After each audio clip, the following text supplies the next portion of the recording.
Et comme vous le constatez, ce matin donc, nous venons donc de monter les couleurs avec l'hymne de la Confédération, ce qui est encore un pas que nous effectuons dans notre union.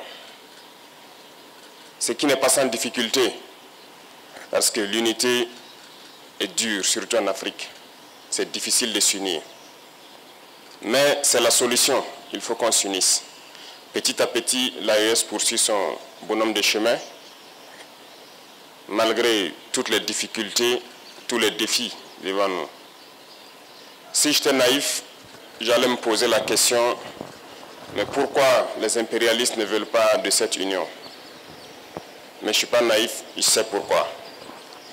Et c'est la même question que ceux-là qui ont tendance encore à dormir doivent se poser. Pourquoi ils ne veulent pas qu'on s'unisse?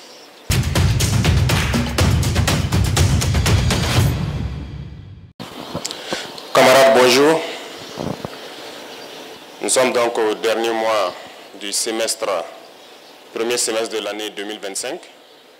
Je souhaite donc qu'on puisse utiliser ce mois pour commencer à réfléchir aux perspectives du deuxième semestre et voir qu'est-ce qui a marché dans nos administrations et qu'est-ce qui n'a pas marché. Et comme vous le constatez, ce matin donc, nous venons donc de monter les couleurs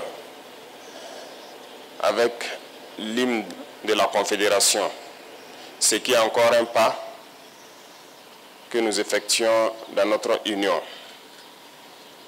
Ce qui n'est pas sans difficulté, parce que l'unité est dure, surtout en Afrique. C'est difficile de s'unir. Mais c'est la solution, il faut qu'on s'unisse. Petit à petit, l'AES poursuit son bonhomme de chemin, malgré toutes les difficultés, tous les défis devant nous.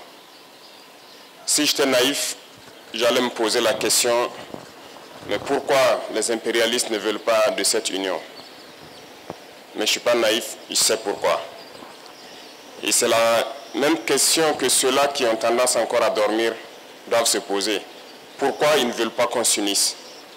Pourquoi la Confédération fait tant peur ou fait mal à certains? Parce que nous sommes approchés tous les jours par ces impérialistes-là pour amener un des trois à trahir l'autre. Nous sommes confrontés à ça depuis belle lurette. Chaque fois, ce sont ces genres de manœuvres qui sont là pour vous amener à quitter la Confédération. Et ça doit nous amener à réfléchir. Et quand on regarde nos rapports, il n'y a pas d'amitié en fait. Le monde, il n'y a que des intérêts. Les gens ne viennent vers nous que pour leurs intérêts. Il faut qu'on soit bien conscient de cela. On va nous combattre, on continuera à nous combattre, mais nous sortirons victorieux et forts. Ces situations que nous vivons, nous ne devons pas les prendre et nous apitoyer sur nous-mêmes. Au contraire, ça doit nous renforcer. On doit sortir très fort de cette guerre, comprendre le pourquoi on nous a tant assaillis, se forger et faire en sorte que dans le siècle à venir, nous ne connaissons pas ce genre de situation. C'est ce qu'il faut avoir à l'idée.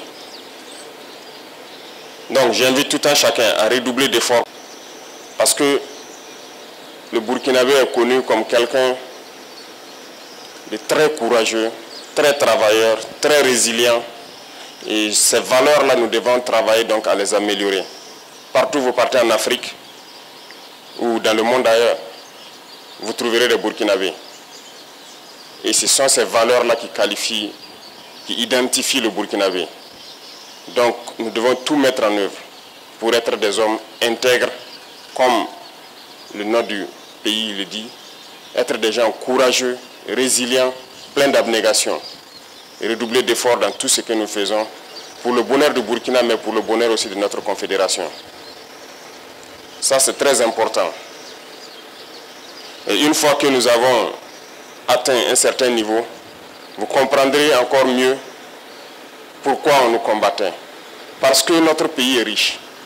Riche de sa valeur humaine, riche de ses valeurs morales, mais surtout riche dans son sous-sol. Et ce sont ces richesses-là qui sont convoitées. Mais ces richesses doivent profiter aux Burkinabés. Rien n'a encore commencé en termes d'exploitation des ressources naturelles et de rétribution donc, au niveau des masses populaires.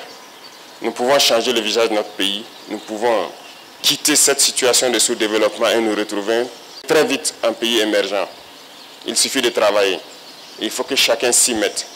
Autant les combattants se sacrifient au front, il faut que dans l'administration, nous arrivions à nous sacrifier aussi. Il faut que nous puissions faire en sorte de travailler au-delà de ce que nous avons l'habitude de faire, de pousser nos capacités plus loin, parce que, comme je le disais, il faut qu'on aille très vite. Et c'est en allant vite qu'on peut surprendre ceux-là qui cherchent à nous diviser, ceux-là qui cherchent à nous maintenir dans notre situation de pauvreté. Le Burkina n'est pas pauvre. Je vous le dis, je vous le répète, on est très riche. Et c'est ça notre problème majeur. C'est pour cette richesse qu'ils ne veulent pas qu'on puisse d'abord connaître qu'on est riche et pouvoir exploiter nos richesses. Et au-delà du Burkina, le Sahel tout entier est riche, immensement riche. Et je sais que vous le savez tous. Le Sahel ne restera pas pauvre. Nous continuerons notre bonhomme de chemin, continuer à construire l'AES, à être fort, résilient, faire de l'AES un espace de sécurité totale, pouvoir exploiter convenablement nos ressources et que ça puisse profiter donc à nos masses populaires. Sur ce, je vous invite donc à passer ce message à tous vos proches. Il faut se sacrifier ici à l'arrière dans les bureaux pour pouvoir soutenir ceux qui sont au front. Donc je vous souhaite très bonne semaine, très bon mois de juin et très bonne fin du premier semestre. Et rendez-vous donc dans peu de temps pour affronter le deuxième semestre avec plus d'énergie, plus d'abnégation, plus de courage. La patrie ou la mort, nous vaincrons.